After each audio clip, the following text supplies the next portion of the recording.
Et je suis très heureuse de vous accueillir si nombreux pour ces deuxièmes rencontres internationales carré du design.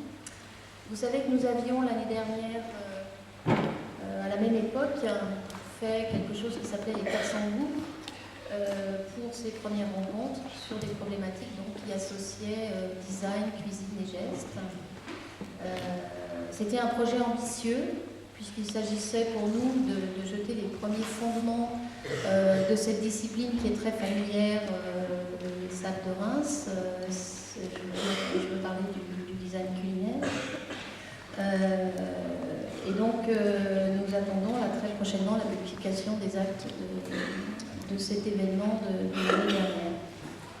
Pour ces deuxièmes rencontres, on a procédé un tout petit peu différemment. On a créé un comité scientifique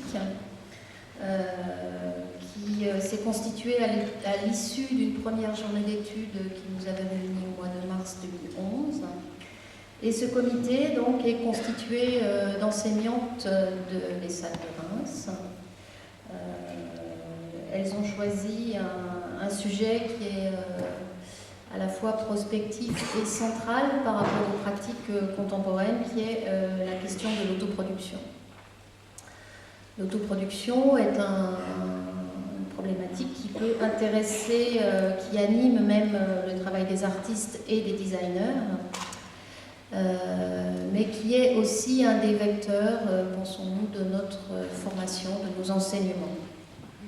Il nous semble que c'est une façon dont procède l'enseignement du design et de l'art à Reims. On a imaginé que ce comité a imaginé que nous pourrions, en abordant cette question, réfléchir également, envisager d'une façon renouvelée la façon dont nous enseignons l'art ou le design. C'est-à-dire que pour cette journée, nous avons également mis énormément d'ambition. Alors, vous savez que dans les écoles d'art, la recherche est une problématique nouvelle qui s'invente en actes et qui repose sur le partage d'expériences et de réflexions. Et donc nous allons aujourd'hui, une fois de plus, procéder par croisement entre des points de vue de praticiens et des points de vue de théoriciens. Je vous remercie tous d'être là. Je remercie donc chaleureusement le comité scientifique de l'ESSAD, composé de Rosane Canvet, Gaëlle Gabillet, Véronique Maire, Laurence Moderly, Cécile Le Tallec et Patricia Rigaud. Je tiens à remercier tous ceux qui ont répondu avec beaucoup de talent et de passion à notre appel à contribution, puisqu'on a lancé un appel à contribution au mois de juillet, nous avons reçu énormément de propositions. Nous aurions pu faire 2 jours de réflexion. On a choisi de rester dans le format de la journée. On n'a malheureusement pas pu retenir toutes les propositions, bien que certaines soient très passionnantes. Je remercie bien sûr toutes les personnalités qui ont accepté donc, de venir réfléchir avec nous, de débattre avec nous de cette question de l'autoproduction et nous aider donc, à avancer ensemble sur ces sujets. Je remercie particulièrement le Conservatoire à rayonnement régional qui nous accueille aujourd'hui, Vincent Dubois, donc son directeur, et sans eux, ce colloque n'aurait pu avoir lieu puisqu'il nous fallait une salle d'une capacité importante pour le tenir. Je remercie bien sûr nos financeurs, puisque la recherche à l'école est financée par l'État, le ministère de la Culture et de la Communication. Ce colloque a reçu le soutien de la région Champagne-Ardenne et bien sûr la ville de Reims. Je vais laisser la parole à Patricia Rigaud, donc, qui va animer les débats de la matinée. Et puis ensuite à Laurence Moderly qui fera la modération pour cet après-midi. Juste une petite remarque très très pratique. Il nous faut respecter impérativement les horaires. Je le mentionne principalement par rapport à la pause de midi qui va être très très courte. Ce respect des horaires est lié au fait que nous devons rendre la salle à 17h précise. Nous nous y sommes engagés. Donc voilà, j'espère que cela ne créera pas trop de frustration sur les débats en fin de journée. Donc merci d'être bien ponctuel aux reprises après les pauses. Voilà, je vous souhaite une bonne journée à tous.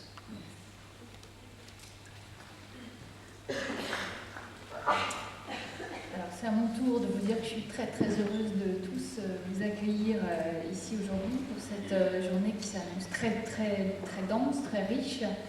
Je voudrais inscrire rapidement ce colloque dans son contexte, à la fois institutionnel et théorique, pour nos nouveaux étudiants notamment, mais aussi pour tous ceux, et qui sont très nombreux aujourd'hui, qui viennent de l'extérieur. Alors voilà, comme toutes les écoles d'art et de design françaises, l'ESAD de Reims a dû, dans le cadre de la réforme LMD, développer ses activités de recherche, en ouvrant le champ de pratique à ceux de la théorie, en créant des partenariats avec des universités, des laboratoires de recherche, et puis aussi des établissements d'enseignement supérieur, dont les problématiques sont en lien avec celles de l'ESAD. Alors, depuis que je suis arrivée à l'école, il y a un petit peu plus d'1 an, et que je m'occupe de la recherche, donc nous avons, pour faire un petit bilan très très rapide de ce qui s'est fait chez nous, on a ainsi structuré le post-diplôme en design culinaire à partir des 400 goûts, donc pour ceux qui ont assisté l'année dernière, autour d'un partenariat avec l'équipe alimentation de l'Université de Tours, et puis aussi avec la Maison des sciences de l'homme de Paris-Nord, le design graphique multimédia en partenariat avec l'Institut Télécom. Et je salue ceux d'entre les étudiants de l'Institut de Télécom, École de Management et de Télécom Sud Paris qui sont parmi nous aujourd'hui et qui vont aussi participer à la Semaine Folle, c'est une première à l'école. Nous avons développé un programme de recherche sur le végétal comme modèle pour le design, en lien avec l'Université de Picardie-Jules Verne et le CNAM de Paris, à partir de problématiques soulevées en design végétal, qui est l'un des enseignements spécifiques à l'ESAD. Et puis, nous ouvrons, avec ce colloque, une nouvelle piste de recherche sur l'autoproduction, qui s'inscrit à la fois, comme le disait Claire, dans la continuité de ce que nous avons entamé l'année dernière, et aussi comme nouvel axe de recherche. Donc en mars dernier, avec Pierre-Damien Huyghe, nous avions organisé une journée d'études intitulée Recherche et production en art et en design, qui allait pour nous permettre d'y voir un petit peu plus clair dans ces questions assez vagues encore de la recherche en école d'art notamment. Une question qui est encore un peu un chantier presque vierge, et en même temps une injonction incontournable. Donc nous avions 3 invités, un philosophe, Pierre-Damien Huyghe, un ingénieur de recherche, Annie Luciani, et un designer doctorant en sciences de l'information et de la communication, Clément Gau, qui ont chacun à leur manière abordé le sujet de la recherche avec l'art et le design, ou comment articuler la théorie et la pratique de manière spécifique aux écoles d'art, c'est-à-dire aussi de manière distincte de ce qui se fait à l'université. Donc, la journée d'aujourd'hui, c'est en quelque sorte le deuxième volet de cette saga, si on peut dire. Depuis cette première journée, nous avons donc constitué un comité scientifique pour donner suite à cette première initiative et l'aborder cette fois-ci plutôt sous l'angle de la production. C'est-à-dire, on cherche à répondre aux questions de comment se concrétise cette recherche en art et en design. Qu'est-ce qui caractérise la production actuelle dans le champ de l'art et du design, et puis surtout aussi comment situer notre école, comment situer les productions propres à l'ESAD de Reims par rapport aux autres écoles d'art et de design. Alors il se trouve que l'une des des lignes de force de l'école, de l'ESSAD de Reims. C'est son engagement par rapport à l'idée d'auteur, qui se traduit par un enseignement en premier cycle notamment où le design est fortement lié à l'art, mais ça engendre aussi parfois des confusions entre ce qui fait art et ce qui définit ou délimite le design, entre la figure de l'artiste et la figure du designer. Et ça nous a semblé absolument nécessaire de clarifier ce point de convergence et de divergence à la fois. Parce qu'il se trouve aussi que dans cette école, on fait beaucoup, on expérimente, on a une approche particulièrement plastique du design, qui passe par des recherches aussi manuelles sur les processus de production, les matériaux, les formes, et des processus qui sont proches de ceux de l'artiste en tant qu'auteur de son œuvre. D'où le rapprochement à la fois évident et parfois mal interprété entre art et design.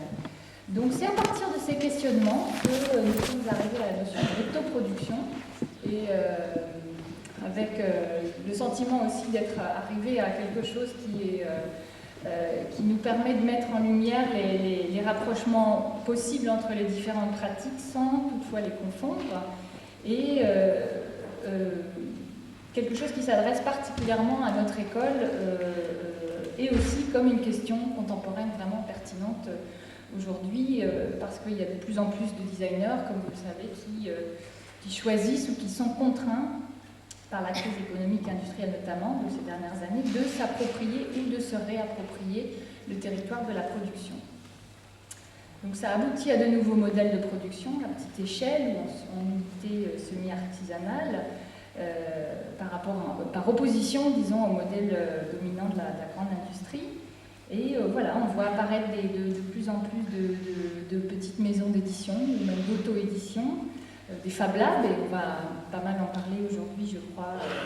C'est pour ceux qui... Je cite le site de la FINC, si je ne me trompe pas, des réseaux de laboratoires locaux qui rendent possible l'invention en ouvrant aux individus l'accès à des outils de fabrication numérique. Donc il y a aussi un Fab Lab une espèce de Fab Lab qui s'est ouvert à l'école, à l'initiative des étudiants. On voit apparaître aussi des designers qui maîtrisent non seulement la conception, mais aussi la réalisation de leurs prototypes, voire de leur production. Et je pense par exemple à Lucas Dostel et à sa petite entreprise de conception et fabrication de montures de lunettes baptisée Industrial. Donc c'est vraiment tout un programme. Je pense aussi à l'apparition d'artisans designers, enfin l'apparition, c'est deux figures qui sont à la fois proches et en opposition, mais des artisans designers comme Antoine Boudin, François Dumas qui étaient présents à la Design Parade l'été dernier, ou Johan Brunel et Samuel Mislaine, qui ont des formations techniques qui leur permettent aussi de réaliser eux-mêmes leurs pièces, ou encore des designers comme ceux de Unto This Last à Londres, qui non seulement possèdent l'outil de production, mais aussi l'outil de distribution à travers des ateliers boutiques où ils conçoivent, produisent, vendent leurs objets selon une logique de micro-manufacturing qui est rendue possible notamment grâce à la technologie de l'open source. Donc voilà, les enjeux de l'autoproduction, c'est donc autant ceux de la production que ceux des moyens de production. Ce sont aussi ceux de la relation de l'artiste ou du designer à son travail, à son œuvre, à ses intentions et à son temps. L'autoproduction implique que l'artiste ou le designer est engagé dans le processus de production, mais ça ne signifie pas forcément qu'il est seul à produire. Donc ça pose la question aussi des limites de l'autoproduction. Où s'arrête l'autoproduction et où commence la coproduction, par exemple. Quelle est la relation à l'autre dans un système d'autoproduction, qu'il soit le commanditaire, l'ingénieur, le fabricant ou le destinataire du projet. Alors, on se posera aussi la question de l'autoproduction comme matrice de nouvelles formes, c'est-à-dire que se passe-t-il quand, par manque de moyens notamment, quand par manque de moyens, l'ingéniosité, la débrouille et l'expérimentation font système. Ça, c'est un point particulièrement intéressant.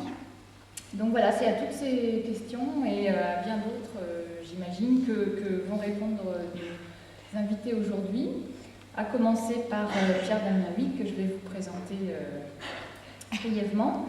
Il est professeur de philosophie des arts et des techniques à l'Université de Paris 1, directeur du master design, médias et technologie et directeur du centre de recherche environnement, design et esthétique, le CREDE. Son travail de théoricien porte sur l'art et les techniques, sur les arts, l'industrie, là où les modernités, et puis sur le design. C'est peut-être l'un des seuls ou rares philosophes à considérer le design comme un objet de recherche en soi, et peut-être le premier à l'avoir fait entrer à l'université au niveau doctorat, en France en tout cas. Voilà. Il a aussi beaucoup réfléchi sur le Bauhaus, sur Walter Benjamin, sur Kandinsky, et sa pensée s'articule souvent entre une réflexion ancrée dans les origines de la philosophie, avec Platon et Aristote, et le monde contemporain. Voilà, je vais vous dire quelques ouvrages qu'il a publiés, donc Art et Industrie, Du commun, Le différent avec un D esthétique, Éloge de l'aspect, Faire place, ou encore Moderne sans modernité.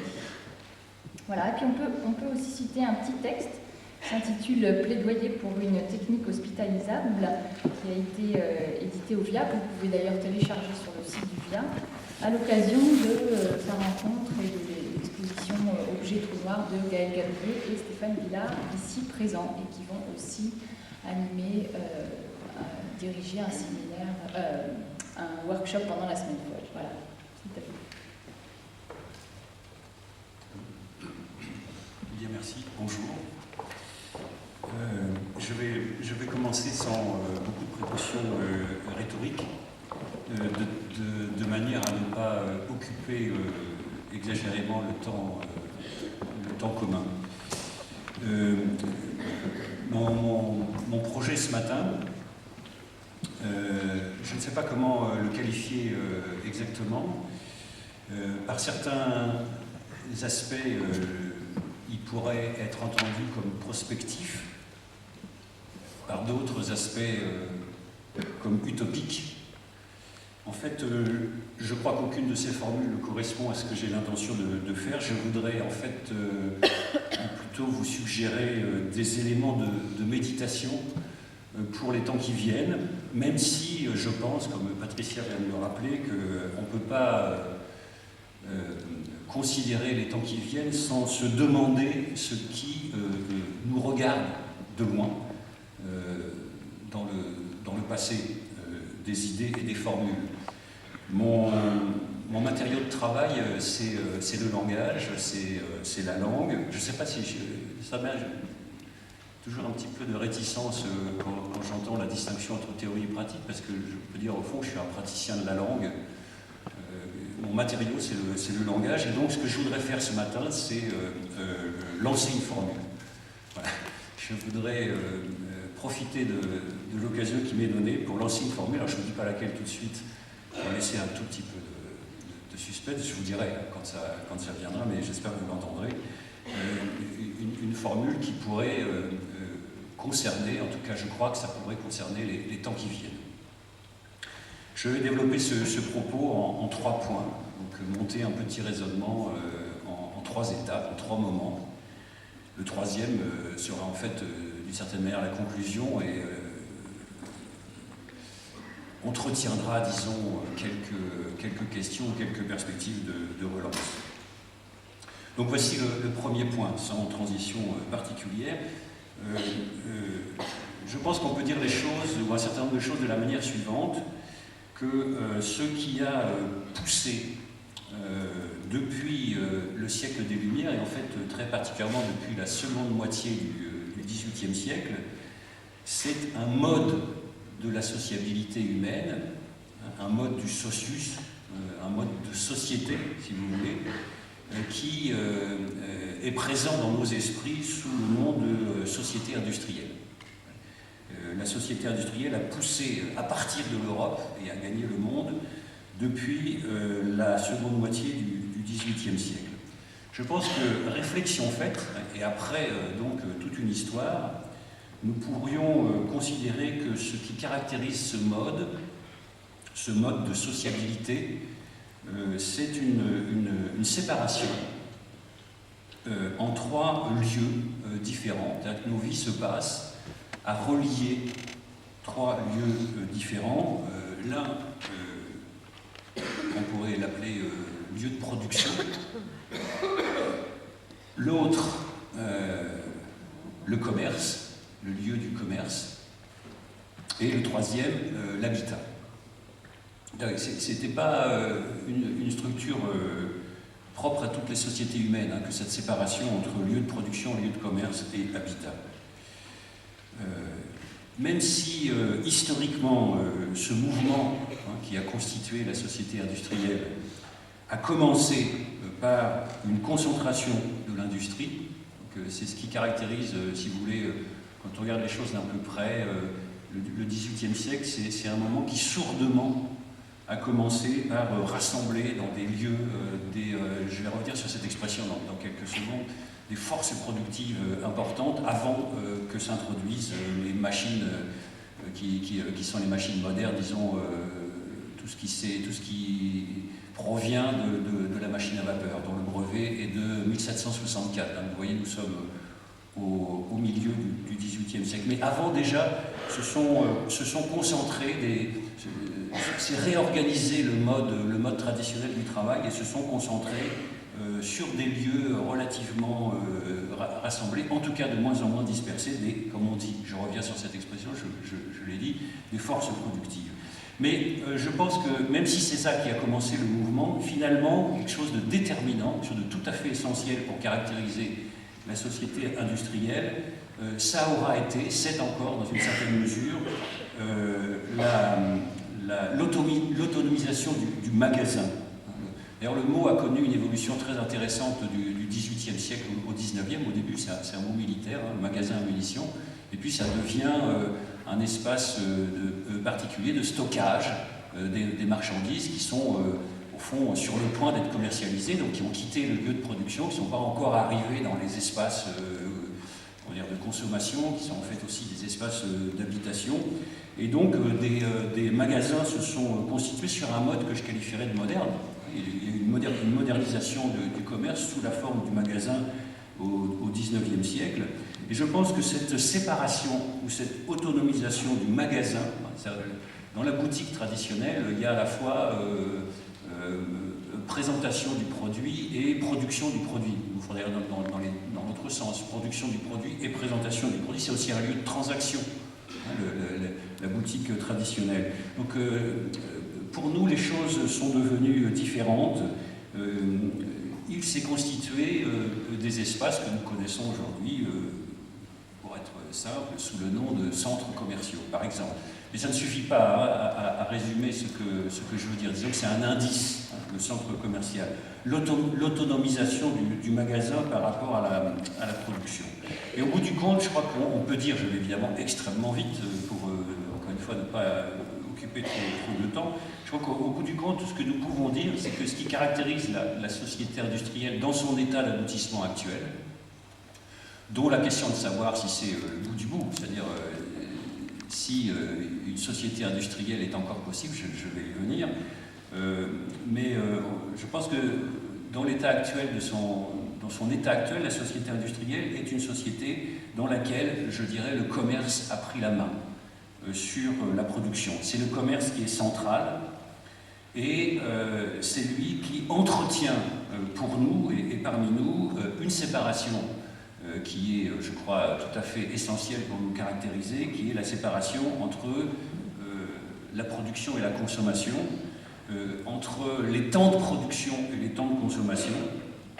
Et à vrai dire, au bout du compte, c'est ce qui entretient, ou ce qui fait évoluer, peut-être, ce qui aura fait évoluer, je ne sais pas comment dire, la société industrielle relativement traditionnelle, celle du XIXe siècle, vers ce que nous appelons aujourd'hui la société de consommation. C'est extrêmement important, je pense, plus je réfléchis, plus je pense qu'il n'est pas possible de soutenir si vous voulez, la notion de consommation sans présupposer ce schéma-là. Séparation entre lieu de production, lieu de commerce, lieu de stockage, lieu de commerce, et lieux d'habitation qui sont peut-être en fait extrêmement surdéterminés par le fait que ce sont les espaces dans lesquels on consomme la production qui a été un temps stockée dans des magasins. Que le commerce soit aujourd'hui central, alors nous le savons non seulement par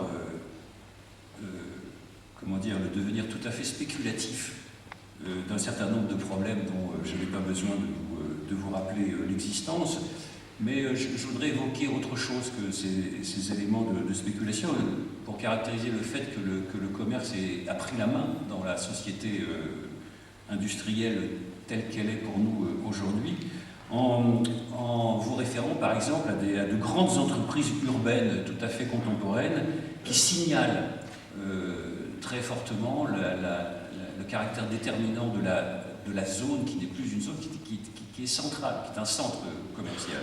C'est par exemple, espace qui m'intrigue beaucoup depuis quelques années, c'est Euralil, toute la restructuration de l'île, avec un léger déplacement de son centre historique vers le centre, donc Euralil, le TGV, etc., et tous les problèmes de consommation qui sont gérés, comme on dit, par l'architecture coordonnée, comme vous savez, par Rem Koolhaas, mais je pense en particulier à l'énorme magasin qui a été conçu et construit par Jean Nouvel. Euralil décentre la ville traditionnelle, la recentre, redéfinit les rapports avec les quartiers et la banlieue, c'est-à-dire on redessine ce qui est quartier, ce qui est banlieue dans la ville. Tout ça est lié à des flux de passage extraordinaires. Et je pense que c'est un signal extrêmement intéressant de la façon dont la ville contemporaine se pense centrée non pas sur, par exemple, des édifices politiques, mais sur des édifices commerciaux. Alors, la question que je voudrais introduire dans ce contexte est celle de savoir si nous pouvons, disons que je livre ça à la méditation de la journée, est-ce que nous pouvons, dans le contexte des récentes poussées techniques et technologiques, est-ce que nous pouvons aujourd'hui donc concevoir une socialité qui serait non pas sans commerce, je garde dans mon esprit au mot commerce un sens intéressant, comme on disait justement au XVIIIe siècle, avoir commerce avec quelqu'un, qui n'est pas simplement lui vendre quelque chose. Donc je ne plaide pas pour une société sans commerce, mais je me demande si nous serions en mesure de concevoir des sociétés sans magasins, sans ces centres, une société qui serait non centrée sur le commerce au sens de son aboutissement aujourd'hui, mais qui retrouverait, encore que ces mots, ce verbe est problématique, qui retrouverait peut-être un sens du commerce qui a eu une expérience historique d'une autre profondeur. Est-ce que cette société, si elle existait, si nous pouvions concevoir une société sans magasin, est-ce qu'il faudrait penser cette société comme l'achèvement de ce qu'on appelait la révolution industrielle? Le mot révolution est un mot intéressant parce qu'en fait, si une révolution s'accomplit lorsqu'un tour est fait et lorsque on revient dans une certaine mesure à un point par où on était déjà passé. Alors, est-ce que nous sommes au bout? Est-ce que nous pouvons concevoir que nous sommes au bout de la révolution industrielle qui a commencé dans la seconde moitié du XVIIIe siècle? Est-ce que c'est ça qui nous arrive ces temps-ci? Est-ce que nous sommes dans une société en train d'achever, par conséquent, la révolution industrielle? Et il y a une annexe qui est en fait le centre de ma proposition de ce matin, à cette façon de poser des questions, et une société qui achèverait la révolution industrielle, c'est-à-dire celle du 18-19e siècle. Est-ce que ça ne serait pas aussi du même coup une société qui relancerait l'industrie, ou relancerait l'industrie dans un sens qui n'est pas celui de la société industrielle des 18e et 19e et 20e siècles? Et alors ça, c'est l'une de mes formules pour aujourd'hui, je voulais soumettre à l'attention, c'est cette idée sur laquelle je travaille de plus en plus de relance de l'industrie. Qu'est-ce que ça veut dire? Voilà. Qu'est-ce que ça veut dire, cette formule-là qui, nous dit-on ici ou là, quand même, nous concerne, et peut-être d'une certaine urgence. Mais qu'est-ce que ça veut dire relancer l'industrie? Quel rapport une telle formule peut entretenir avec l'achèvement de la société industrielle? C'est ça ma question, sur laquelle je ferai deux remarques. Première remarque, en fréquentant la Biennale du design de Saint-Étienne, et en travaillant, parce que le Centre Pompidou m'avait demandé de participer à une petite manifestation qui s'appelle Design au banc, et il fallait faire une espèce de bilan de la Biennale de Saint-Étienne, et donc j'y étais allé avec cet esprit que je devrais travailler à dégager de tout ce qui se présentait là quelques projets particuliers. Je me suis intéressé au fait qu'il existait dans cet ensemble de projets présentés à la Biennale un certain nombre d'éléments qui me semblait-il, impliquaient au fond de leur objectivité, de leur objectalité, une critique du magasin ou une dispense du magasin. Je pense en particulier, alors il n'y a pas seulement les Fab Labs, il n'y a pas seulement, tout ça évidemment est à citer, une des héroïnes de la Biennale du design, héroïne discrète, mais à mon avis très présente, c'était les machines qu'on dit imprimantes 3D, enfin je pense que ce n'est pas la bonne appellation, mais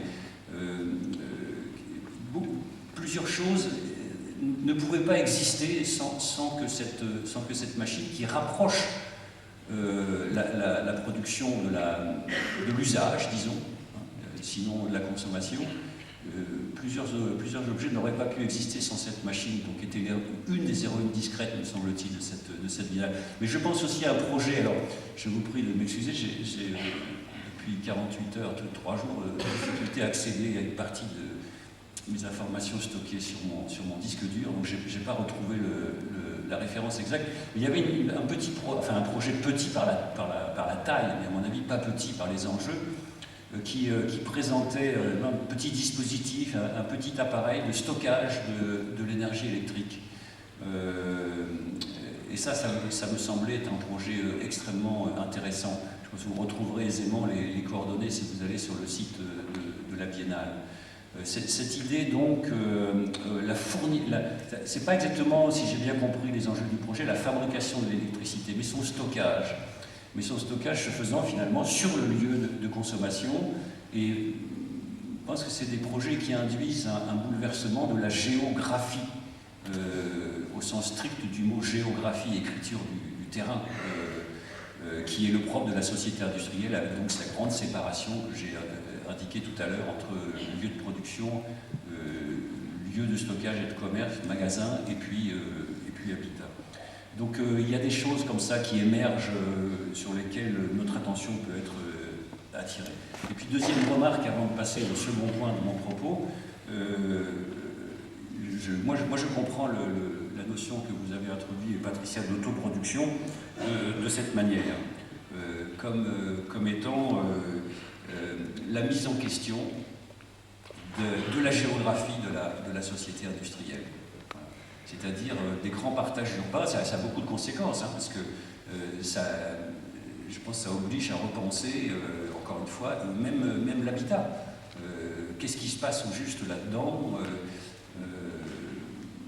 Le commerce que nous entretenons les uns avec les autres, enfin, tout ce genre de choses, je vois à cette expression beaucoup de conséquences, et c'est plutôt comme ça que je l'entends, qu'il y a une autre façon de l'entendre, qui d'ailleurs apparaît dans l'un de mes propres textes, et au fond finalement je regrette d'avoir écrit ça comme ça, l'autoproduction au sens de l'automatisme. Hein, c'est-à-dire on pourrait aussi imaginer finalement que l'accomplissement de l'autoproduction, c'est la multiplication des automates, quelque chose de type. Non, je préfère entendre ce concept pour sa dynamique sociale. Donc c'est mon premier point. Alors le second point serait le suivant, et je vais me centrer un peu plus sur la notion même d'industrie. Que devient l'industrie s'il n'y a plus de magasins, de centres commerciaux entre elle et l'habitat? Que devient l'industrie? Bon. On peut reformuler ça dans le cadre de la proposition qui nous est faite ce matin. Qu'est-ce que l'industrie dans un contexte où, par hypothèse, l'autoproduction se développerait? Que devient l'industrie? Alors, je voudrais insister sur le fait qu'en posant la question de cette manière, j'évite, comme vous voyez, comme vous l'entendez, de parler de société post-industrielle. Je ne mets pas l'industrie dans l'autrefois. Mais j'évite aussi, en posant la question de cette manière, que devient l'industrie, ou que peut devenir l'industrie, j'évite aussi la notion d'hyper-industrialisation.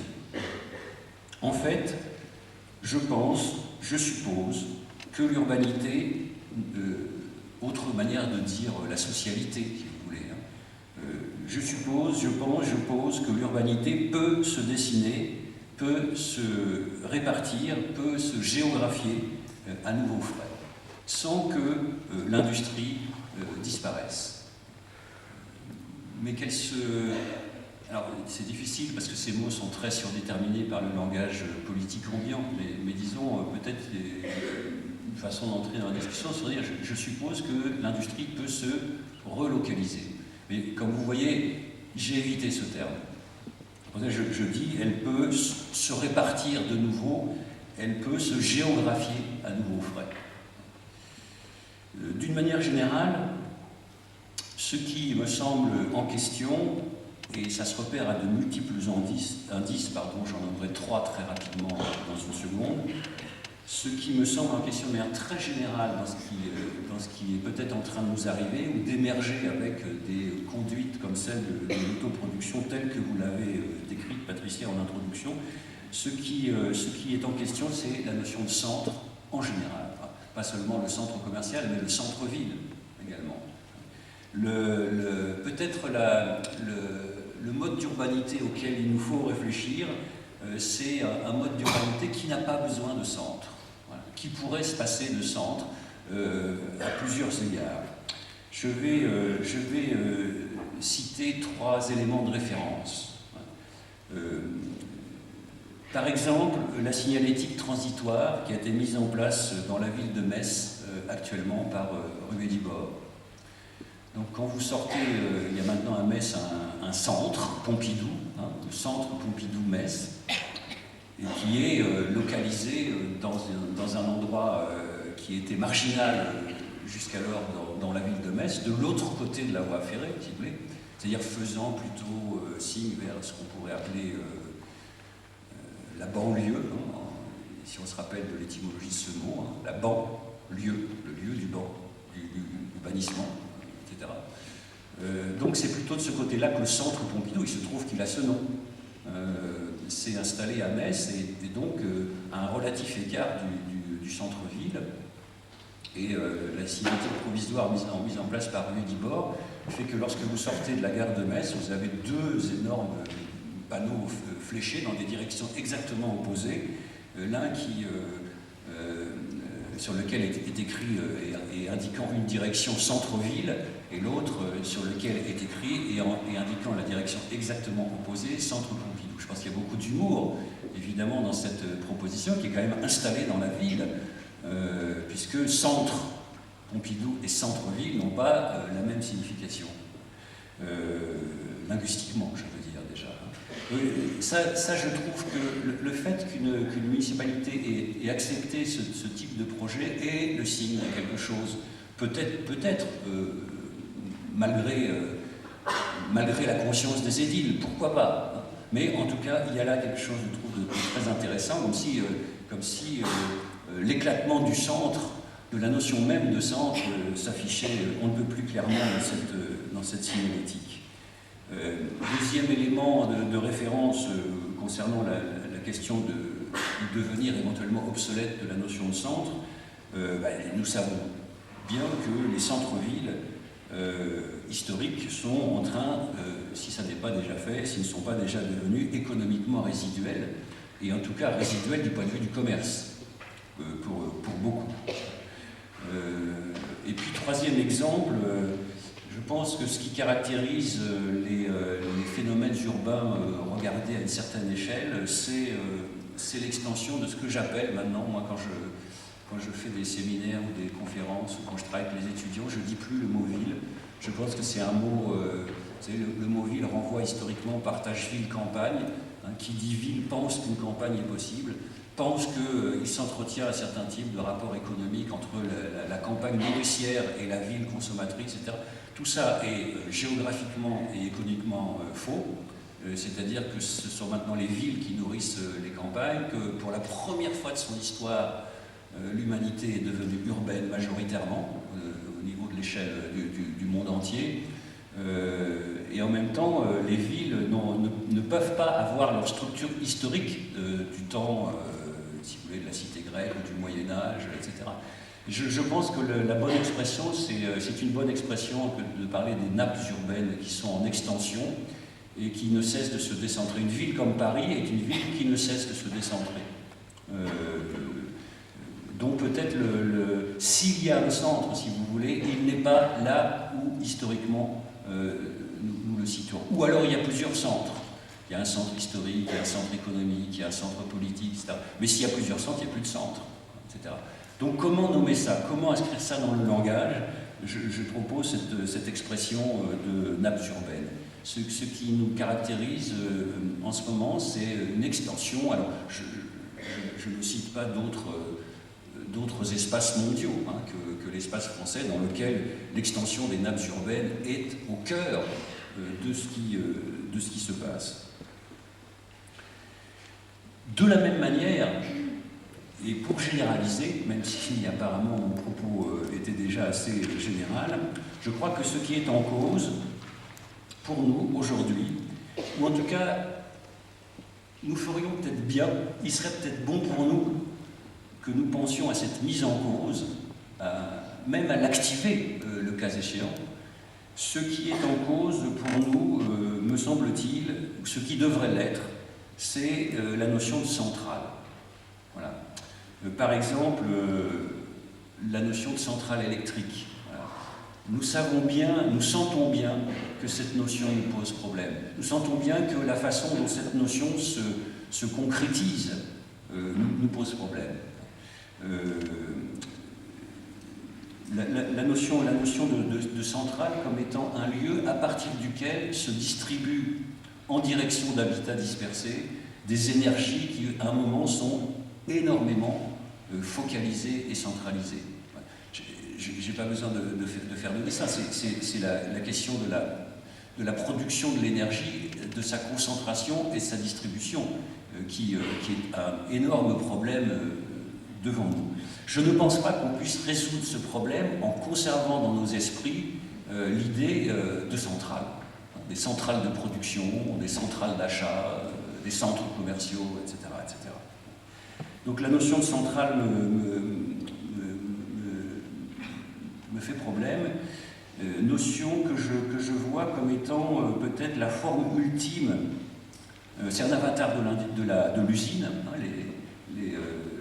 La centrale est peut-être un avatar de l'usine et des usines qui ont plutôt disparu, en tout cas de nos horizons européens relativement. Peut-être la centrale est-elle la forme ultime de ce que Marx appelait la grande industrie. La grande industrie. Alors cette expression chez Marx, c'est une expression qui m'a toujours intrigué, enfin toujours depuis que je l'ai lu, une expression qui m'a intrigué. Marx qu'on peut considérer comme un penseur, ou en tout cas quelqu'un qui a décrit précisément la naissance de la société industrielle dont je vous parlais en commençant, et qui l'a décrit avec cette expression-là. Il ne dit pas que la société industrielle émerge dans la seconde moitié du XVIIIe siècle, il dit que la grande industrie remplace dans une certaine mesure une autre industrie qui, par conséquent, le texte même nous appelle, l'expression même nous appelle à y penser, une industrie qui n'était pas grande, ou qui n'est pas grande.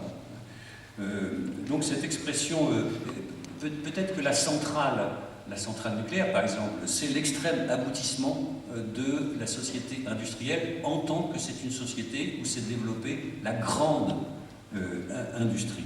Mais la grande industrie n'a peut-être pas épuisé, Peut-être que la grande industrie est épuisée, mais peut-être que la grande industrie n'a pas épuisé toute idée de l'industrie. Et en particulier qu'elle n'a pas épuisé cette idée de l'industrie dont elle a pris la place, et que tout ça laisse par devers soi. Hein, apparemment derrière nous, mais encore une fois je reviens à l'idée d'achèvement de la révolution industrielle, apparemment c'est derrière nous, mais peut-être que ce qui est apparemment derrière nous est beaucoup plus proche de notre avenir que ce que nous pouvons spontanément ou rapidement penser.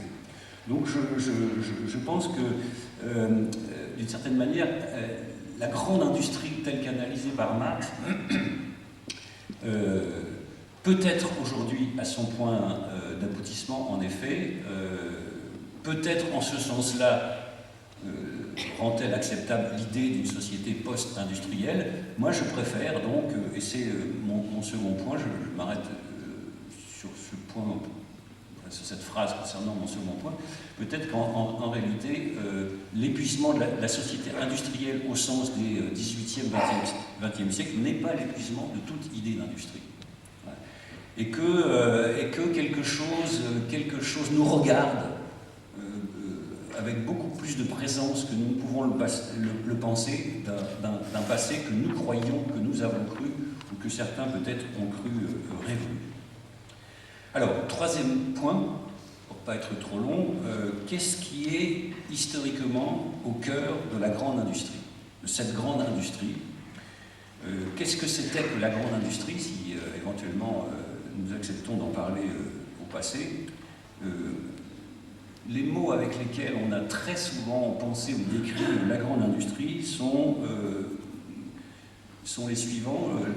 La grande industrie, la société industrielle, c'est une conception et une pratique de l'industrie qui est, nous dit-on, nous a-t-on dit, fondée sur l'accroissement des forces productives. La grande industrie, c'est une industrie qui est capable de faire croître, qui aura été capable de faire croître les forces productives. Donc je ne critique pas la notion de croissance dans cette formule, mais la notion de force, j'y viens. Faire croître la force productive, et aussi, c'est sa caractéristique conjointe à la grande industrie, elle aura augmenté, elle aura exigé une augmentation du capital nécessaire pour mobiliser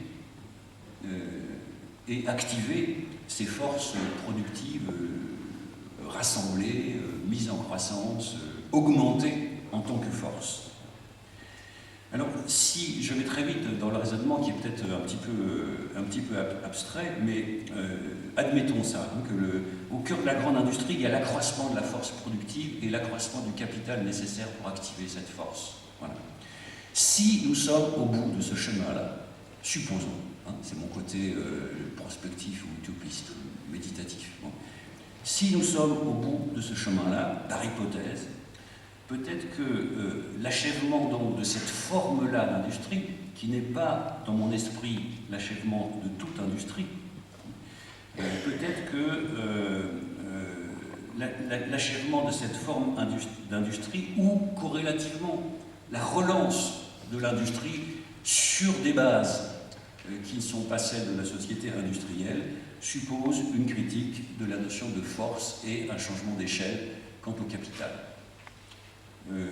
J'en suis là dans mes méditations. Un changement d'échelle et le retour peut-être, j'aime pas ce mot, je ne sais pas comment l'éviter, enfin bon, vous me pardonnerez donc son imprécision, enfin que nous nous mettions à penser ou à repenser à une industrie qui ne serait pas essentiellement définie par la force de travail. Alors quand je dis cette expression, naturellement, en fait, je pense à une industrie qui est essentiellement définie par le travail, mais pas par la force de travail. C'est ça le cœur de ma réflexion actuelle. Une industrie qui ne serait pas essentiellement définie par la force ou par la quantité de force de travail. Il y a des gens qui aujourd'hui peuvent nous aider à imaginer que ce n'est pas un propos complètement utopique. Quand un économiste comme Yann Moulier-Boutan, par exemple, parle de la pollinisation, du modèle de la pollinisation, quand il utilise la métaphore de l'essaimage, par exemple. Je pense que nous sommes, si j'ose dire, lui et moi, dans le même type de questionnement. Et c'est ça la formule que je voulais amener ce matin, tout particulièrement, et sur laquelle je me mets à réfléchir extrêmement sérieusement. J'ai l'intention de mettre en place un séminaire qui va s'occuper de cette formule-là. Pour le moment, je le prévois pour au moins 2 ans. Qu'est-ce que peut être une industrie sans force? Qu'est-ce que peut être une industrie sans force? Voilà. Je dirais la même chose, je me suis concentré sur ce point, mais l'idée d'un art sans force m'intéresse pas moins. Mais en tout cas, qu'est-ce que peut être une industrie sans force? Telle est, à mon avis, la question qui est d'actualité. Comment faire industrie sans force? Alors, j'ai 3 remarques, je dirais, par provision, et je conclurai sur ces 3 remarques extrêmement rapides. L'hypothèse d'une industrie sans force, dont je pense qu'elle nous concerne, qui n'est pas la fin de l'industrie, mais qui signerait peut-être dans une certaine mesure la fin de l'idée qui a dominé l'industrie depuis la seconde moitié du XVIIIe siècle. Cette idée d'une industrie sans force, elle présuppose sans doute, en termes économiques, un changement d'échelle. C'est pour ça que je parlais de la quantité de capital à mobiliser pour une industrie sans force, qui est probablement beaucoup moindre que celle qu'il faut mobiliser pour concevoir une centrale, par exemple. Mais on dira, un changement d'échelle, vous n'y êtes pas, cher ami, par le monde comme il est aujourd'hui, c'est à la grande échelle qu'il faut penser. Voilà. Je dirais, c'est une remarque simplement, une remarque de chercheur, bien sûr. Bon. Des époques historiques dans lesquelles il s'est produit des changements d'échelle, ça a déjà existé. Excusez-moi, ça a déjà existé. Il y a eu une très grande époque historique dans laquelle le monde a changé d'échelle. Le monde dans tous les sens du terme, y compris son sens économique. Naturellement, c'est vieux. Naturellement, c'est pas tout à fait proche de nous. C'est ce qu'on appelle la fin de l'Antiquité tardive ou la fin de l'Empire romain, etc. Où vous avez, je suis désolé d'utiliser un mot qui est maintenant très connoté dans le langage politique, mais vous avez un moment historique de démondialisation. Voilà. Donc les changements d'échelle, l'histoire nous en a déjà fourni, il y en a au Moyen-Âge, etc. Donc c'est peut-être intéressant de faire une recherche qui a l'air historique et qui en fait concerne peut-être plus qu'on le croit notre temps. Donc les changements d'échelle, l'argument de vous n'y êtes pas parce que vous nous ramenez à une échelle trop petite, c'est un argument que je ne retiens pas parce que je pense que des références historiques nous permettent de savoir ce que ça veut dire, un changement d'échelle. Deuxième remarque, quasiment de conclusion, pour avancer une réflexion concernant cette idée que je vous propose d'industrie sans force, qu'est-ce que ça veut dire une industrie sans force? Je trouve, et c'est un paradoxe pour moi, étant donné le travail que j'ai pu faire préalablement, je trouve comme ressource, alors j'aime ce mot, plus que retour, etc., la ressource, c'est-à-dire on le dit comme ça, la source à nouveau. Peut-être y a-t-il dans la pensée des classiques une ressource, et en tout cas je compte m'atteler à ce travail-là, relire les classiques, les faire relire aussi, en fait le travail est là, c'est plutôt de faire accepter l'idée que relire les classiques aujourd'hui est peut-être d'un grand intérêt. Pourquoi relire les classiques et quels classiques en particulier? Je m'intéresse particulièrement à la façon dont le langage avec lequel on décrit les phénomènes artistiques à la fin du XVIIe siècle, par exemple XVIIe, donc avant la révolution industrielle, on ne distingue pas dans le langage entre art et industrie. Voilà. Quand Roger Lepille parle de la peinture de Rubens à la toute fin du XVIIe siècle, il ne dit pas l'art du peintre, il dit l'industrie du peintre. Et je pense qu'il faut aller chercher ce que ça veut dire. Il y a tout un discours sur l'invention également, qui nous vient des classiques, qui serait intéressant à remettre en chantier aujourd'hui et à comparer à ce qui se joue dans ce qu'on appelle aujourd'hui l'innovation. Donc je pense sur le plan intellectuel, au moins dans un premier temps, il y a là des pistes de travail extraordinairement riches et pour moi, je répète, paradoxales. Avoir les classiques comme ressources, ce n'était pas une hypothèse que j'étais prêt à faire extrêmement facilement. Mais je pense que c'est intéressant de regarder qu'est-ce que c'est. En fait, la question c'est la suivante qu'il y a derrière ça. C'est qu'est-ce que ça veut dire qu'une époque dans laquelle art et industrie ne seraient pas séparés. C'est ça que je trouve comme ressource chez les classiques, paradoxalement. Bien que je pense, Patricia l'a rappelé, j'ai travaillé sur le Bauhaus, et évidemment je pense que le Bauhaus est un très très bel exemple qui nous regarde encore fortement aujourd'hui, dans lequel il y a de la relation entre art et industrie. Voilà. Et puis peut-être pour conclure, tout à fait, pour conclure, je pense qu'une industrie qui ne compterait pas essentiellement sur la force, une industrie qui ne viserait pas essentiellement à accroître les forces productives, peut compter sur, alors je ne peux pas développer, là j'ai pas le temps, mais sur quelque chose que j'appelle depuis quelque temps la modalisation, le fait de modaliser, c'est-à-dire d'effectuer des ruptures de paradigme ou des ruptures de conception. Je ne peux pas développer là, je vois que je suis largement au bout de mon temps de parole, mais si je peux me permettre, je vous renvoie à une conférence que vous pouvez trouver sur Internet, qui est diffusée par l'Institut français de la mode, et que j'avais faite et qui s'intitule « Définir l'utile ».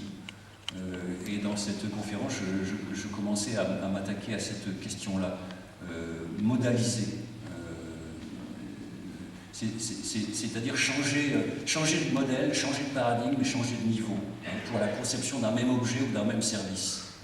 Donc je pense que c'est ce côté-là qu'il faut chercher, la modalisation des produits, quelque chose comme ça. Et j'ajoute pour terminer que cette industrie sans force qui modaliserait les actuels objets, si vous voulez, c'est aussi une industrie qui ne pourra pas ne pas être, si elle vient, ingénieuse. C'est-à-dire trouver sa ressource dans l'ingéniosité. Je ne sais pas si vous entendez, les étudiants avec lesquels je travaille m'ont dit qu'ils n'entendaient pas la différence. Ça m'a beaucoup surpris entre industriel et industrieux.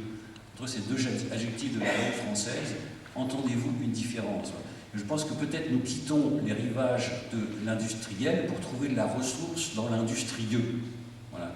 Et l'industrieux ne va pas, justement, les grandes figures qui ont analysé ça dans les textes, qui encore une fois ne sont pas tout à fait d'aujourd'hui, mais nous regardent quand même, on trouve cette image de l'ingéniosité.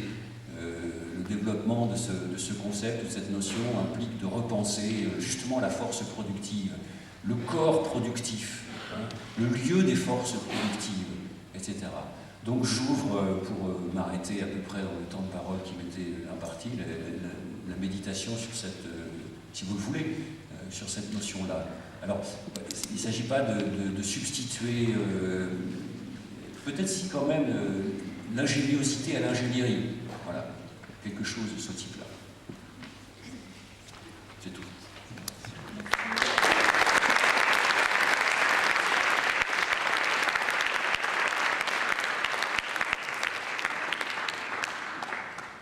Merci Pierre Damien. Alors, on va réserver le temps de parole à la discussion après avoir entendu tous les intervenants de la matinée. Donc, je vais inviter Gonzalo à installer sa clé USB, mais je vais quand même une toute petite question, peut-être une précision par rapport à la notion de force. Est-ce que vous l'entendez par opposition, par exemple, avec la notion de puissance? Sans... C'est ce qu'on appelle une toute petite question. Pour un philosophe, c'est pas une toute petite question. Moi, dans le travail conceptuel que j'essaie de faire, j'essaie de réserver en bonne part le mot puissance. Parce que je suis un lecteur d'Aristote, et que, ou plutôt je suis un lecteur d'Aristote, je suis aussi un lecteur des traductions d'Aristote, et qu'on a traduit le mot dynamique grec d'Aristote, en passant par le latin, par puissance. Et donc, le fait que quelque chose ait de la puissance, et donc je reviens en grec, le fait que quelque chose ait de la dynamique, ne se confond pas dans mon esprit avec le fait que quelque chose soit fort. On est peut-être dans cette période très précisément où de grandes concentrations de force sont sans puissance, c'est-à-dire sans dynamique, elles sont lourdes, etc., alors que ce sont des concentrations de force, et que ce qui est puissant, ce qui a de la dynamique, ce sont peut-être justement des choses d'une plus petite échelle. Donc la puissance est pour moi un mot intéressant à préserver, et bon, je me suis efforcé dans mon travail de produire plutôt